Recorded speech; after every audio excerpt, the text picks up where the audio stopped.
Bienvenido a tu canal Construcción Práctica. El día de hoy hablaremos acerca de los diagramas de esfuerzo y de formación unitaria. Hablaremos de la ley de Hooke y cuál es la diferencia entre el comportamiento mecánico de materiales como el acero, el concreto y el aluminio y en qué son similares entre sí. Vamos con el video.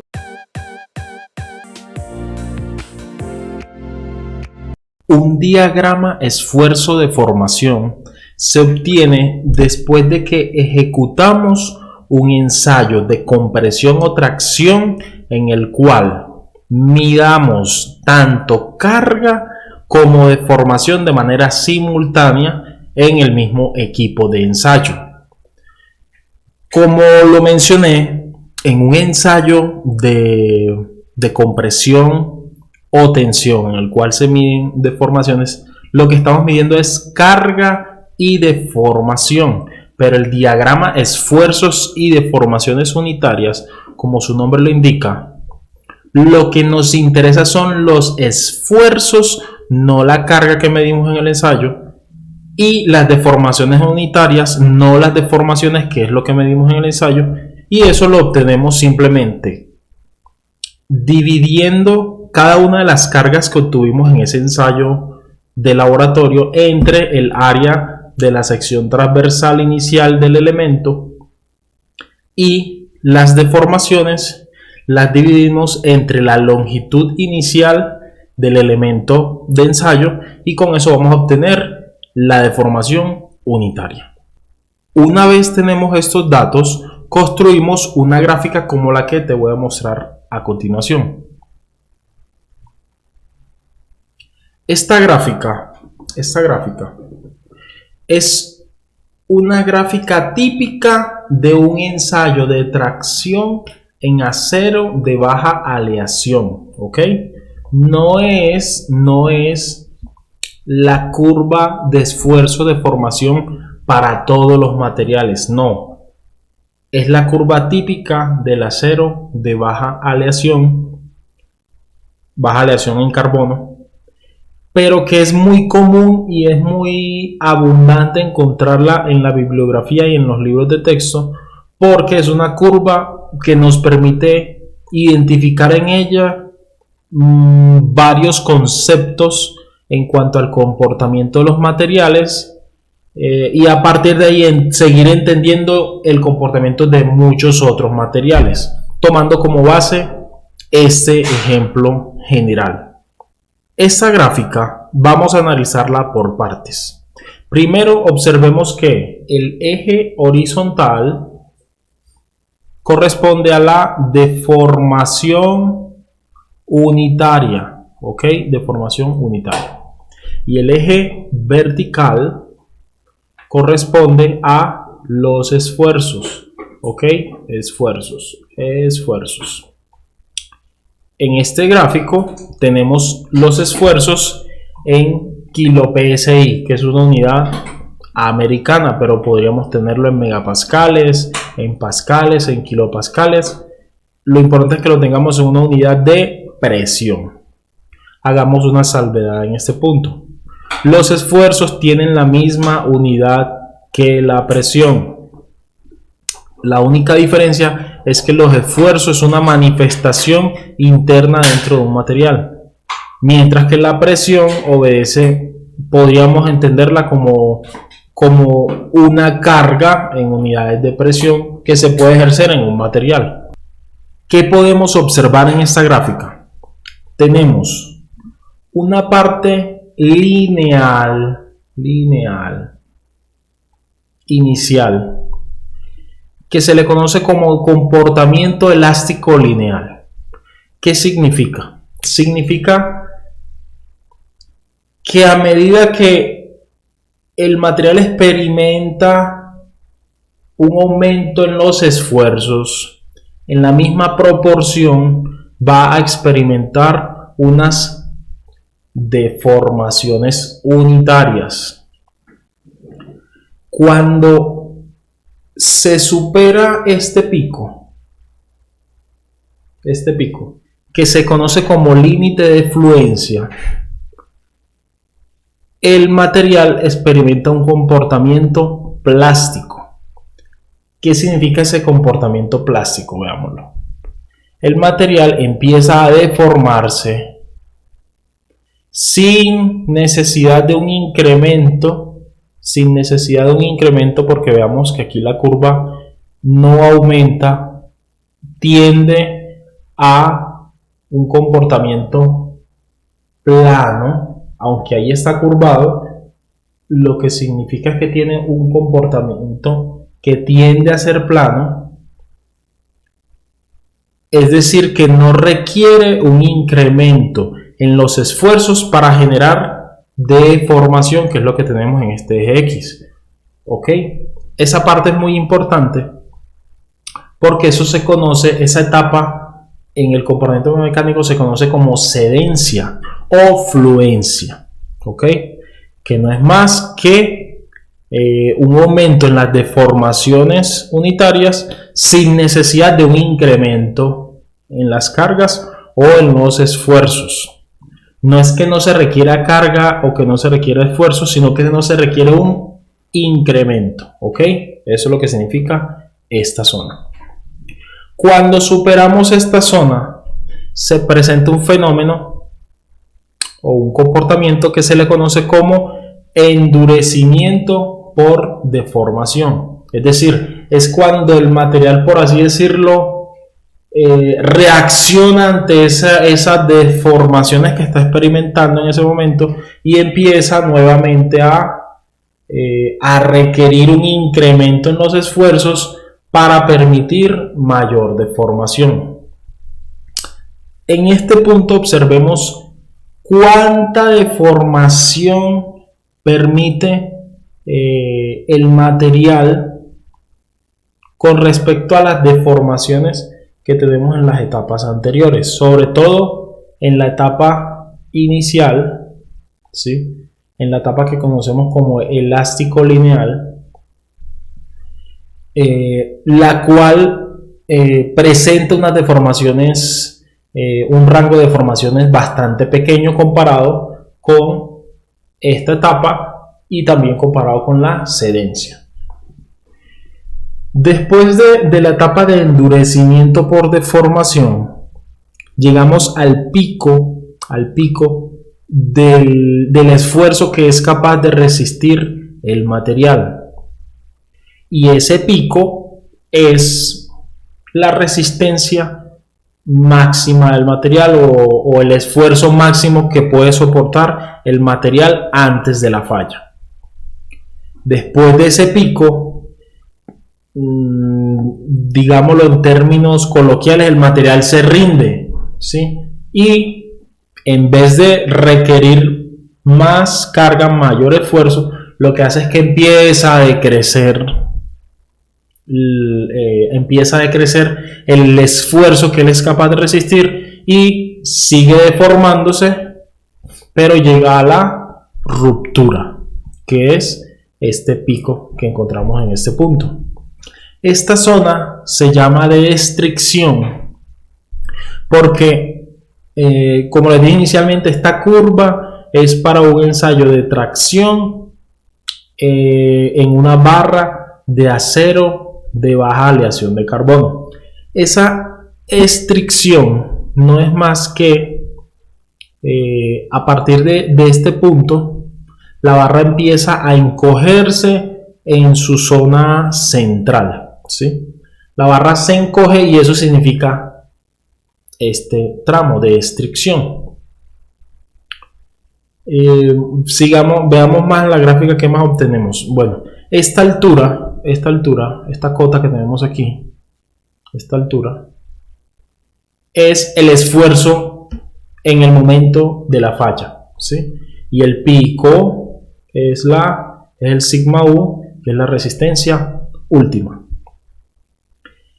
Un material con este comportamiento generalmente se le conoce como un material elástico lineal. No obstante, hay que hacer la salvedad que elástico lineal no es la propiedad del material, es el comportamiento del material en esta etapa. ¿Qué es lo que gobierna la caracterización del material? Porque un material que se comporte de esta manera, aunque sea un pequeño tramo de las deformaciones, tiene unas cualidades. ¿Qué cualidades son? Este comportamiento elástico lineal permite que cuando aplico cargas a este material, le genero esfuerzos.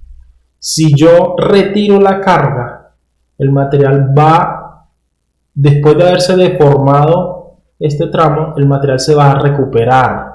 Es decir, a medida que voy retirando la carga, el material va también perdiendo esa deformación y va a volver a su estado inicial. Eso es lo que se conoce como el comportamiento elástico. ¿Listo? La elasticidad es recuperar la deformación después de haberle aplicado carga. Lineal es porque simplemente es una línea recta. Un material podría ser elástico sin necesidad de ser lineal, pero en este caso es elástico lineal. Veamos otro material. Una curva típica del aluminio sería la siguiente, aunque hago la salvedad que esta curva que les voy a mostrar, aunque es la curva típica del aluminio, también se puede presentar en algunos ensayos para el acero. Esta curva que estoy mostrando es la curva típica. Esta es la curva típica del aluminio, que también tiene un comportamiento elástico lineal en la parte inicial. Sin embargo, bueno, estas cargas no es que correspondan al aluminio. La forma de la curva es la forma de la curva típica de un material como el aluminio, pero comparémosla con la gráfica anterior, que llega a un esfuerzo máximo también de 60 KSI. Por tanto, esta curva que estoy mostrando ahora, podríamos decir que también es la curva de un ensayo sobre acero que presentó esta forma, ¿ok? Y se los digo con toda seguridad porque yo he ejecutado ensayos de tracción en acero y he tenido en algunos casos curvas como esta, ¿sí? Simplemente la barra que ensayamos no desarrolló la zona plástica que les expliqué anteriormente. Bueno, ya me salté lo que iba a decir. Esta curva, a diferencia de la anterior, la característica que tiene es que no presenta un comportamiento de fluencia o cedencia marcado, definido como la curva anterior. Esa es la diferencia entre esta curva, este comportamiento, y el comportamiento de un material como el de la curva anterior. Por lo demás es lo mismo, presenta una zona de comportamiento elástico lineal, un endurecimiento por deformación, una ruptura que es inferior al esfuerzo máximo que resiste el material, y presenta también una estricción o una contracción en el área de la sección transversal después de que se alcanza ese esfuerzo máximo. Y ahora vamos a ver un material o un comportamiento que presentan algunos materiales, como el siguiente. Este es el comportamiento típico de un material frágil, ¿ok? Y aquí voy a hacer una distinción sobre qué es un material frágil y qué no es un material frágil.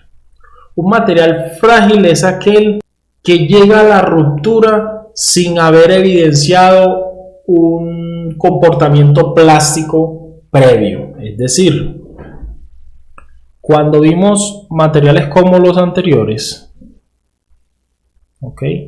Aquí tenemos las dos curvas. Estos materiales, antes de llegar a la ruptura, presentaron grandes deformaciones, de tal manera que se puede evidenciar en el material unas grandes deformaciones que están avisándonos previamente de que viene la falla. Eso es un material dúctil. Eso es lo que se conoce como un material dúctil. Un material con este comportamiento es lo que se conoce como un material frágil. No confundamos fragilidad con debilidad. Material frágil no necesariamente es un material que tenga poca capacidad de resistir carga, sino que es un material que no evidencia comportamiento plástico prolongado previo a la falla o ruptura final. En este material, como se ve en la figura, coincide el sigma último, la resistencia máxima, con la resistencia o el esfuerzo en el momento de la ruptura. Esto es un material frágil, pero además de frágil, no es elástico lineal y no se evidencia en ningún punto donde deja de ser elástico el material, o si alguna vez lo fue. No es posible evidenciarlo. Este tipo de comportamiento lo presenta muchos materiales, no es que sea la excepción. Ninguna de las curvas que presenté anteriormente tiene nada de especial. Este es el comportamiento típico de materiales como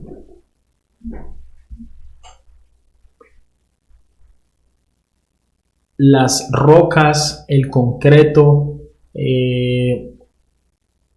algunos tipos de acero y en general muchos materiales. Presenta el vidrio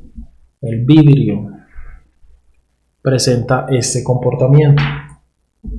Como dije anteriormente, esto es una pieza de aluminio que típicamente se va a comportar como esta curva de esfuerzos y deformaciones. Y la gráfica inicial es la que nos muestra el comportamiento típico de el acero dúctil o acero de baja aleación. Ahora hablemos acerca de la ley de Hooke. Lo primero que es importante decir es que la ley de Hooke no es una ley, ¿ok? La ley de Hooke no es una ley porque no es un principio que gobierne el comportamiento de los materiales, sino que simplemente es una ecuación matemática que representa el comportamiento de algunos materiales en cierto estado, ¿sí? Y ya voy a decir cuál es el estado. Recordemos la curva inicial. La ley de Hooke, lo único para lo que es útil, y eso va a servir para mucho, pero solamente nos representa el comportamiento o la ecuación de esta línea recta. ¿Sí? Eso es la ley de Hooke. ¿Ok? Y se representa matemáticamente como el esfuerzo es igual a la deformación unitaria, esta deformación unitaria, multiplicado por una constante de proporcionalidad. Y esa constante de proporcionalidad es la pendiente de esa recta. ¿Ok? Si hemos llegado a este punto, si estás estudiando estos temas, yo entiendo que sabes lo que es una pendiente, ¿ok? Y esa constante de proporcionalidad o pendiente es lo que se conoce como módulo de Young o módulo de elasticidad del material. Y ese módulo de elasticidad del material nos indica o es una medida para indicar qué tan rígido es el material. Es decir, ¿Qué tanta capacidad tiene de resistir deformación bajo la aplicación de unos esfuerzos? Eso es todo. Eso es la ley de Hooke. ¿Qué implicaciones y qué usos tiene la ley de Hooke? La ley de Hooke la usan los diseñadores estructurales para calcular las estructuras, asumiendo que los materiales durante su vida útil o para los fines en los cuales se está diseñando esa estructura presenta un comportamiento elástico lineal. Los diseñadores normalmente, porque para los análisis sísmicos, análisis no lineales, sí que se tienen en cuenta estos tramos, y ya esos son unos temas más avanzados de análisis estructural que se conoce como análisis no lineal, pero en términos generales las estructuras se calculan pensando en este tramo. ¿Y por qué? Porque en general la idea es que los elementos estructurales se conserven con el uso, y la manera de garantizar de que se conserven con su uso lo máximo posible, porque no hay ningún material infinito e indestructible, es que no se presenten en él grandes deformaciones permanentes o grandes deformaciones no admisibles. Por tanto, en general, los materiales tienden a diseñarse, los materiales estructurales, los elementos estructurales tienden a diseñarse en este rango de comportamiento mecánico. Bueno amigos, esto ha sido todo por hoy. Si te fue útil esta información, dale like y suscríbete, y nos vemos en el próximo video. Hasta pronto.